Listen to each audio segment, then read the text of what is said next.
Florida, they earned it. They outplayed us and just got off to a good start, and we didn't handle it well.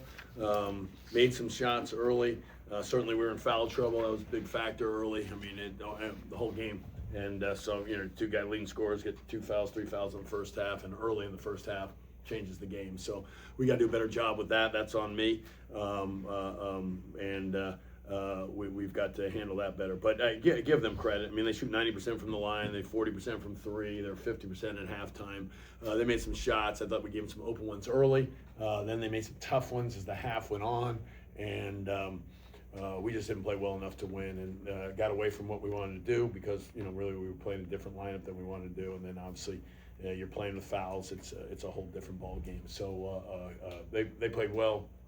They responded to their loss the other day, and now we got to respond to our loss after winning 3 in a row.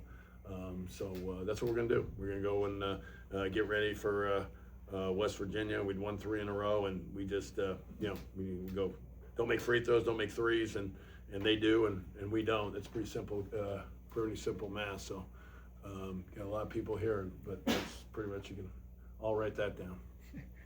Coach, you guys struggled shooting it, particularly in that first half. Was there anything they were doing defensively? I don't think so, and I'm going to look at it. I thought we took maybe 1 or 2 early that might have been questionable, but we had some open ones, and the free throws, they were unguarded, I think, but we missed those as well. So, I mean, it was their, simply put, it was their night and not ours. We didn't play well enough to win. They made shots, and the kid comes off the bench, hit 3 threes. 99, Burks killed us by those threes early.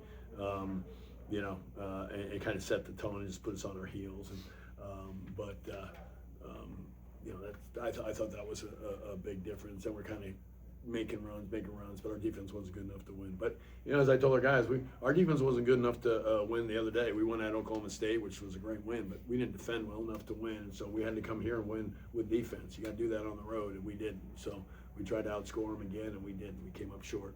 Coach, piggybacking off of the poor perimeter shooting, did UCF's defense do anything differently that maybe surprised your guys, or maybe their length and their size on the perimeter? No, I mean, they're a good defensive team because of their size, and they're at home. And I think again we were in foul trouble from the first 5 minutes. I don't know that I've ever had two big at 3 like that, and 2 and early, and with them already subbing out, not playing much. We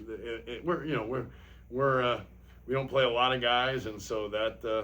That put us on our heels. So we've got to do a better job.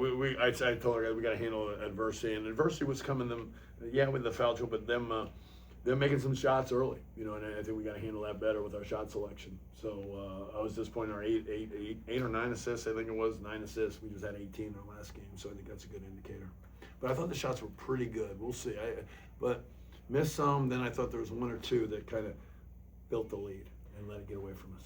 Coach, you alluded to him earlier, but Jordan Burks ended up getting hot for UCF there in the first half. He ended up leading with 23 points and in the rebounds with 7. Just what did you see from his performance? They made shots early. I mean, then not as many late, but he got up 19 shots, and we wanted him to make him dribble it. And with that said, he made 5 catch and shoot threes. I think he made 1 tough one in front of our bench. On it, but it was certainly his night and not ours.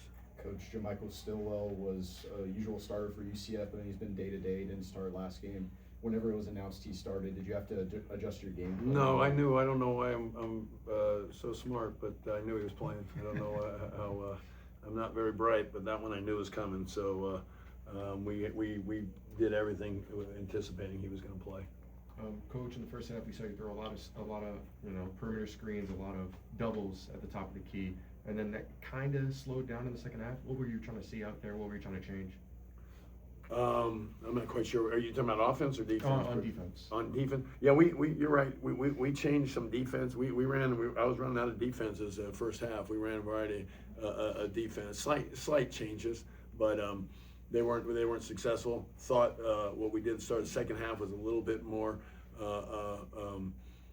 helpful, and then we missed some open shots, and that was our chance to maybe make a run and miss some free throws. And but I thought our defense in the second half, with the adjustment made, was a little got them a little bit on their heels rhythm-wise, a little off, but then we don't make our free throws, and we don't make open threes. And that was, we had a couple open threes on this second half that, you know, if you're going to make a comeback, it'd be nice to, yeah, I mean, we're 4 for 21 from three. I mean, it doesn't take a, you know, you got to do some things really. If you go 4 for 21 from three and 17 for 27 from the line, you know, they guard the free throws well. I'll give them that.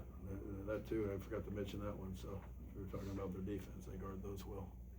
With how close these two teams are in the Big 12 standings, and kind of maybe even taking a look at the national picture, how critical was this game for your tournament? It's critical both. They're at home, obviously. We're on the road, and you know, probably they have the advantage with that. But you know, you just hope you got a chance. You're not in foul trouble 5 minutes into the game. You know, that's what you hope, and it certainly was. We were in scramble mode from the first 5 minutes. What can your team learn as you Don't get in foul trouble. don't get in foul trouble? What do you think about Johnny Dawkins' team this year? I think Johnny's a great person. We go way back, and he's a great person, great coach, and you know we got both. We got, you know, this is a job of the, you know, challenges. I mean, you got the league of, you know, it's always got putting resources in that are you know, it's why we got all the best teams. They're putting unbelievable resources, and we're all battling. He's put together a nice group that plays well together. I think we play well together, but today they played better together. And Johnny's he's a great guy. I mean, I've said this story. We met in a clinic, I don't know, 30 years ago, in California, up at Pepperdine. I think he was just getting into coaching at the time, and we just kind of hung out there. So we've been friends ever since, and respect him. And as he points out, I think, we got drafted in the joke about it. We got drafted in the same NBA draft. However, he was drafted early in the first round. I was drafted late in the last round. So I think he had a little better career playing on the hardwood. During that time, what was a young Coach Johnny Dawkins like? Same person. I mean, I don't know. I don't know if there's a better person in coaching than him, and that was then, and that's now too today. So, I mean, if you want character and you want an unbelievable person representing your program, you got the right guy. All right, thanks guys. Thanks a lot, Coach. Thank you, Coach.